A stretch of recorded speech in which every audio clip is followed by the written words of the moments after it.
Hey everybody, it's Angela from Bridge City Blooms, and today we're going to be talking about how to start peas. I am in Portland, Oregon, and it is the beginning of April, so I'm a little late starting this project, but better late than never, right? So what I did is I went to my local garden center and I bought two different varieties of peas because, well, the seed racks are really overwhelming and I can never just buy one variety. So two varieties I bought Oregon Sugar Pod, and then I also bought Sugar Daddy Snap Peas. And so there's a couple ways of starting peas. One is you can buy, so peas, I guess, have a really hard outer shell that needs to kind of be broken, if you will, or cracked, so those little seeds can start sprouting. So there's a couple ways of doing that. One is there's a powder that you can purchase that's on the seed rack, and it's pea inoculant, and that will help kind of dissolve that barrier so that it can sprout.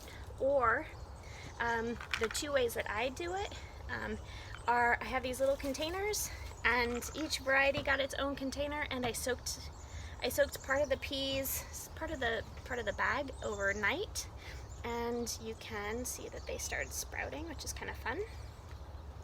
The other way of doing it, and I kind of go back and forth, this year I'm going to do both just to see which one I like better, is that I actually wrap the peas in a wet paper towel, put them in a Ziploc bag, and then I put the Ziploc bag on top of my fridge, because the top of my fridge almost acts like a seed mat where it's really warm, and so that warm undertone will, in the combination of the water soaking, will make that pea sprout. So when I take it out of the bag, then I have, let me see if I can pick this up.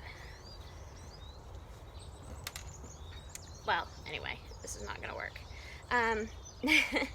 When I take them out of the paper towel, you can see that they've also sprouted pretty well. And actually they've sprouted almost a little bit better than just soaking them. So, kind of fun. In true Portland fashion, it starts raining, right? So bear with me, and we're gonna plant these, and I'm gonna show you how to do it. Okay, so since it's raining, I just went ahead and did it. What I did here was I dug trenches. They're about an inch deep, and then I put down each pea about 2 inches apart from each other. My rows are about, well, they're probably a little over a foot apart. The pack said 18 inches, but I just don't have that much room, so I kind of cheated a little bit. And now all I'm gonna do is just take it and then just lightly cover it. And since it's raining, I'm gonna let the rain just water it in, and we'll go from there. So what I'm gonna do here, just so you guys can see, watch out, Stashy. And this bed right here, this bed is, it's probably I think it's a 3x6. So I'm gonna put peas in the back there, obviously, and then I'm gonna do a thing of lettuce and then spinach in front here.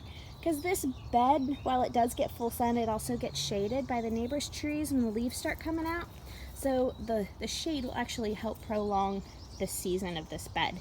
So I'm gonna also plant plants of lettuce and spinach, and then I'm gonna come back and I'm gonna do what we call succession planting, and I'm gonna do a thing of seed right behind that. So when my lettuces and my spinach get really big and we just eat them, then we have another crop of those products right behind it, because, well, we eat a lot of lettuce. So okay, so I wanted to just kind of loop back around and explain to you kind of what we're doing.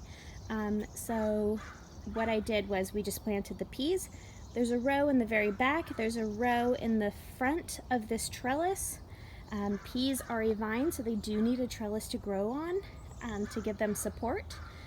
So while that's probably not the greatest trellis with quarantine, that's what we're going to be using for right now until I make a better one.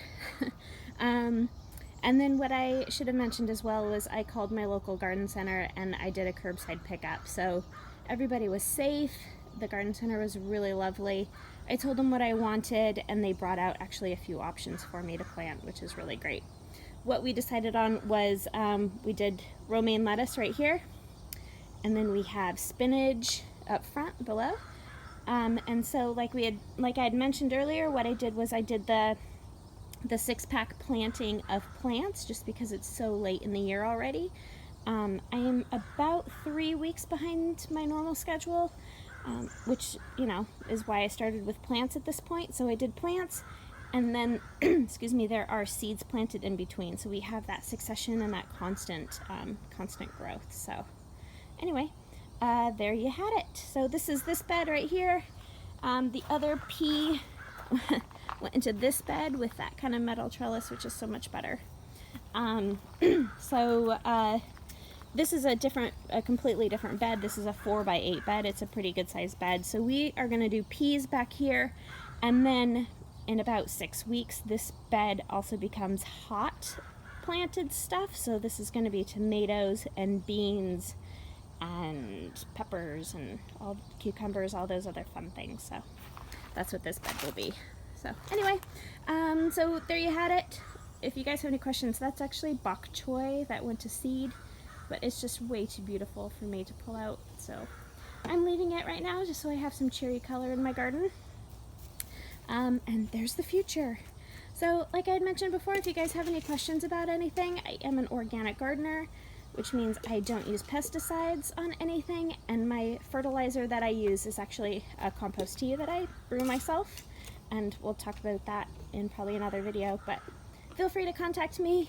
Feel free to email me, hello@bridgecityblooms.com, or just DM me, and I'm happy to help. All right, I'll chat with you guys soon. Thanks.